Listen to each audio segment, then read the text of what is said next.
Sahabat dunia kita, kali ini kita akan bercerita sedikit tentang kura-kura dan kehidupannya. Sedikit cerita ini semoga bisa menjadi sedikit ilmu agar kita tahu tentang kura-kura dan kehidupannya dalam dunia kita.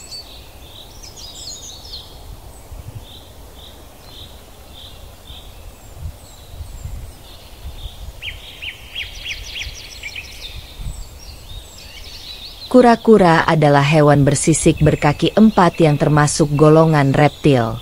Bangsa hewan yang disebut Ordo Testudines atau Chelonians ini khas dan mudah dikenali dengan adanya rumah atau batok bony shell yang keras dan kaku. Batok kura-kura ini terdiri dari dua bagian. Bagian atas yang menutupi punggung disebut carapace, carapace, dan bagian bawah ventral, perut, disebut plastron. Kemudian setiap bagiannya ini terdiri dari dua lapis. Lapis luar umumnya berupa sisik-sisik besar dan keras, dan tersusun seperti genting. Sementara lapis bagian dalam berupa lempeng-lempeng tulang yang tersusun rapat seperti tempurung. Perkecualian terdapat pada kelompok labi-labi, Trionchoidea, dan jenis penyu belimbing, yang lapis luarnya tiada bersisik dan digantikan lapisan kulit di bagian luar tempurung tulangnya.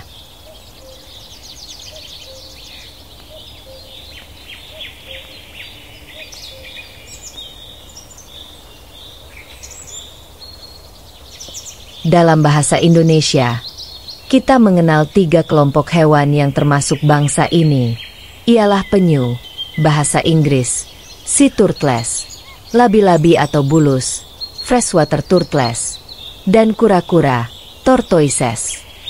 Dalam bahasa Inggris, dibedakan lagi antara kura-kura darat, land tortoises, dan kura-kura air tawar, freshwater tortoises atau terrapins.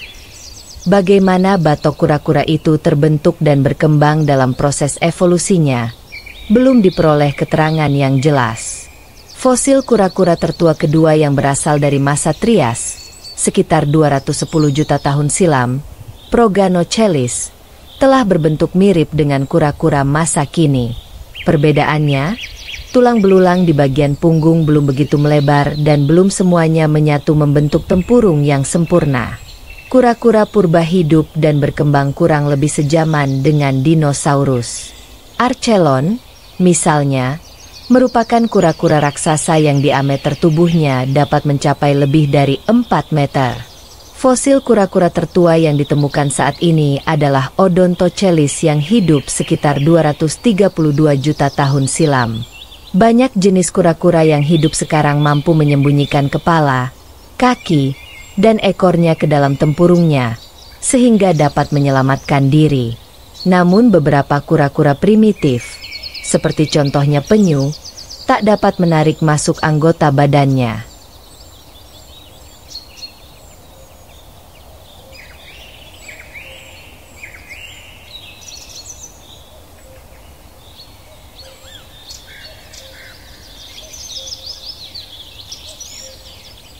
Kura-kura hidup di berbagai tempat, mulai daerah gurun, padang rumput, hutan, rawa, sungai, dan laut. Sebagian jenisnya hidup sepenuhnya akuatik, baik di air tawar maupun di lautan. Kura-kura ada yang bersifat pemakan tumbuhan, herbivora, pemakan daging, karnivora, atau campuran, omnivora. Kura-kura tidak memiliki gigi. Akan tetapi perkerasan tulang di moncong kura-kura sanggup memotong apa saja yang menjadi makanannya. Ukuran tubuh kura-kura bermacam-macam. Ada yang kecil, ada yang besar. Biasanya ditunjukkan dengan panjang karapasnya, CL, carapace length. Kura-kura terbesar adalah penyu belimbing, yang karapasnya dapat mencapai panjang 300 cm. Labi-labi terbesar adalah labi-labi moncong babi, dengan panjang karapas sekitar 0,7 meter. Sementara kura-kura raksasa dari Cape Galapagos, Seychelles panjangnya dapat melebihi 0,7 meter. Sedangkan yang terkecil adalah kura-kura mini dari Afrika Selatan, yang panjang karapasnya tidak melebihi 8 cm.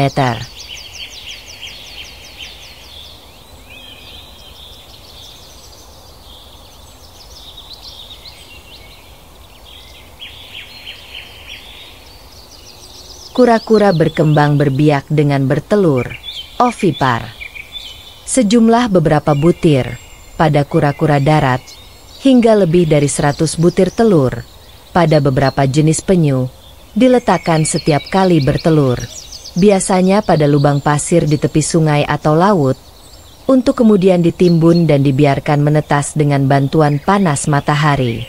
Telur penyu menetas kurang lebih setelah 2 bulan, 50–70 hari, tersimpan di pasir. Jenis kelamin anak kura-kura yang bakal lahir salah satunya ditentukan oleh suhu pasir tempat telur-telur itu tersimpan. Pada kebanyakan jenis kura-kura, suhu di atas rata-rata kebiasaan akan menghasilkan hewan betina. Dan sebaliknya, suhu di bawah rata-rata cenderung menghasilkan banyak hewan jantan. Kura-kura termasuk salah satu jenis hewan yang berumur panjang. Reptil ini dapat hidup puluhan tahun. Bahkan seekor kura-kura darat dari Kepulauan Seychelles tercatat hidup selama 152 tahun, 1766 sampai 1918.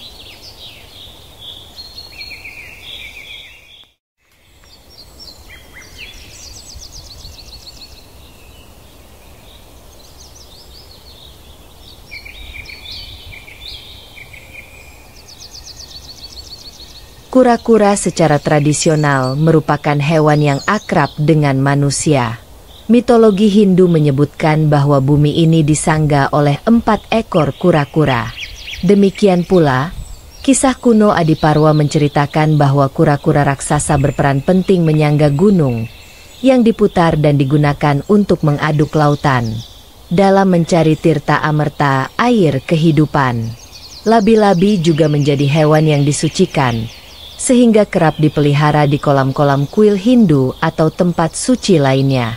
Oleh karena itu, lukisan kura-kura kadang-kadang muncul pada relief candi atau makam. Pada sisi yang lain, daging kura-kura dan penyu telah sejak lama dikenal sebagai makanan yang lezat. Beribu-ribu ekor labi-labi, kura-kura, dan penyu, terutama penyu hijau, berakhir hidupnya setiap tahun di dapur restoran. Demikian pula nasib telur-telurnya. Banyak yang akhirnya menjadi santapan manusia. Sejenis penyu, yakni penyu sisik, Eretmochelys imbricata, diburu orang untuk diambil sisiknya yang indah sebagai bahan perhiasan. Bersama penyu sisik, beberapa jenis penyu yang lain juga kerap dibunuh dan dikeringkan, diopset, untuk dijadikan hiasan dinding.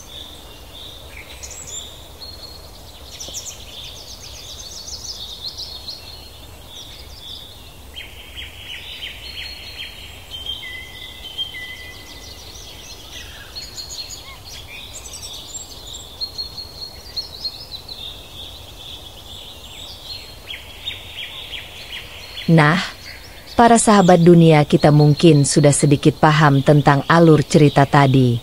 Pada intinya kita harus menjaga agar spesies kura-kura tidak punah karena campur tangan manusia. Kita juga patut berterima kasih kepada para pemerhati lingkungan dan biota hidup yang telah menjaga dan melestarikan kehidupan kura-kura. Akhir kata, marilah kita jaga bersama kelestarian alam kita agar tetap terjaga sampai anak cucu kita. Salam dunia kita.